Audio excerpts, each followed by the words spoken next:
बिस्मिल्लाहिर्रहमानिर्रहीम। Welcome to प्रिया का kitchen. तो आज हम बनाएंगे बहुत ही मज़ेदार टेस्टी आलू कोफ्ते। तो इसके लिए मैंने आधा किलो कोफ्तों का कीमा लिया है। ये बिल्कुल रूखा है, इसमें चर्बी वगैरह नहीं है।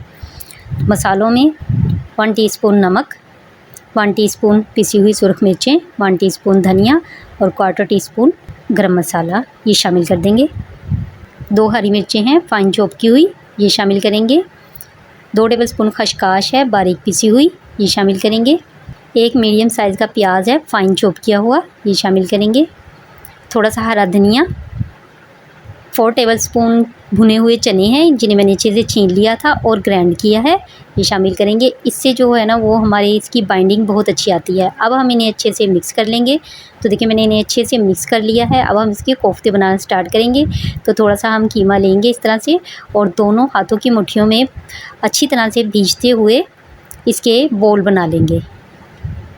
देखिए जी बहुत अच्छी तरह से भींचना है, इससे क्या होगा कि हमारे जो कोफ्ते हैं वो खुलेंगे नहीं। तो ये देखिए कितना अच्छा फाइन सा बना है। बस इस तरह से हमने सारे बना लेने हैं।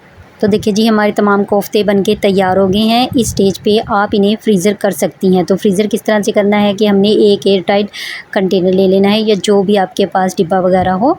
तमाम कोफ्ते इस तरह से रख दें और इसे एयर टाइट करके ऊपर वाले खाने में, फ्रिज का जो ऊपर वाला खाना होता है, इनको फ्रीज़ कर लें। तो आप इनको 1-2 महीने तक फ्रीज़ करके रख सकती हैं। और जब आपने इनको बनाना हो तो आप 1 घंटा पहले निकालें ताकि इनकी जो अंदर बर्फ़ जम जाती है वो ये आम नॉर्मल टेम्परेचर पर आ जाएं, तो आप इन्हें पका सकती हैं। तो मसाला बनाने के लिए 2 अदद मीडियम साइज़ के प्याज हैं चॉप किए हुए, ये चाहिएंगे। 3 टमाटर हैं मीडियम साइज़ के। 2 टेबलस्पून अदरक लहसुन का पेस्ट, 1.5 टीस्पून सुरख मिर्चें, 2 टेबलस्पून पिसा हुआ धनिया, 1 टीस्पून नमक हम और टेस्ट कर लेंगे, 1/2 टीस्पून हल्दी, 1 टेबलस्पून साबुत गरम मसाला है। इसमें थोड़ा सा जायफल और जवित्री भी है। कढ़ाई में मैंने ऑयल डाल दिया है, ये हीट अप हो गया है, फ्लेम हमारा मीडियम है। इसमें हम प्याज जो चॉप की हुई है ये शामिल करेंगे और इसे लाइट गोल्डन ब्राउन होने तक भून लेंगे। तो देखिए जी प्याज हमारा लाइट गोल्डन ब्राउन हो गया है। अब हम इसे एक प्लेट में निकाल लेंगे और टमाटर के साथ हमने इसको ग्राइंड कर लेना है। अब हमने जो मसाला तैयार किया था अदरक लहसुन का वो हम इसमें शामिल करेंगे और अच्छे से इसको भूनेंगे ताकि अदरक लहसुन का कच्चापन ख़त्म हो जाए। तकरीबन 1-2 मिनट तक भून लेंगे। तो 1-2 मिनट हो गए हैं। अब हम इसमें कोफ्ते शामिल करेंगे।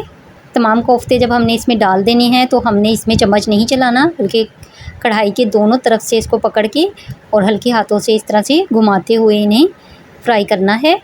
तो तकरीबन 5 मिनट तक इन्हें इस तरह से हमने मसाले के साथ अच्छे से भून लेना है। तो थोड़ी देर बाद हम इसको इस तरह से हिलाते रहेंगे। 5 मिनट हो गए हैं, इनका कलर चेंज हो गया है। इस स्टेज पर हम पिसी हुई प्याज और टमाटर ये शामिल कर देंगे। अब हम इसे इसके साथ भी 5 मिनट तक अच्छे से भून लेंगे। अब हम इसे 5 मिनट के लिए कवर कर देंगे। तो देखिए जी 5 मिनट हो गए हैं, हमारे कोफ्ते अच्छे से सेट हो गए हैं। अब हम इसे अच्छे से चला देंगे। अब हम इसमें जो हमने गरम मसाला कूटा था वो शामिल करेंगे। ये इलायची है, ये भी हम इसी तरह से इसमें शामिल कर देंगे। और साथ ही हम इसमें कटे हुए आलू, ये मैंने कुछ इस शेप में कट किए हैं, आपको जैसे पसंद हो उस तरह से कट करके डाल सकती हैं। अब हम आलूओं के साथ इसको अच्छे से मिक्स कर देंगे और इसे कवर कर देंगे 10 मिनट के लिए ताकि हमारे आलू अच्छे से गल जाएं। तो देखिए जी 10 मिनट हो गए हैं, हमारे आलू अच्छे से गल गए हैं और ऑयल भी ऊपर आ गया है। बहुत अच्छी सी खुशबू आ रही है जो हमने मसाले इसमें ऐड किए हैं। अब हम इसमें 1 गिलास पानी शामिल कर देंगे और इसे अच्छे से मिक्स कर देंगे।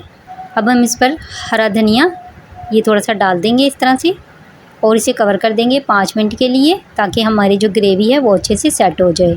तो देखिए जी 5 मिनट हो गए हैं, हमारे आलू कोफ्ते बनके तैयार हो गए हैं। फ्लेम हमारा लो था, अब हमने इसको ऑफ़ कर दिया है। हमारे आलू कोफ्ते बनके तैयार हो गए हैं। बहुत ही टेस्टी, बहुत ही मज़ेदार बने हैं। आप इसे एक बार ज़रूर ट्राई कीजिएगा। अगर मेरी वीडियो अच्छी लगे तो इसे लाइक करें, शेयर करें और मेरे चैनल को सब्सक्राइब करें।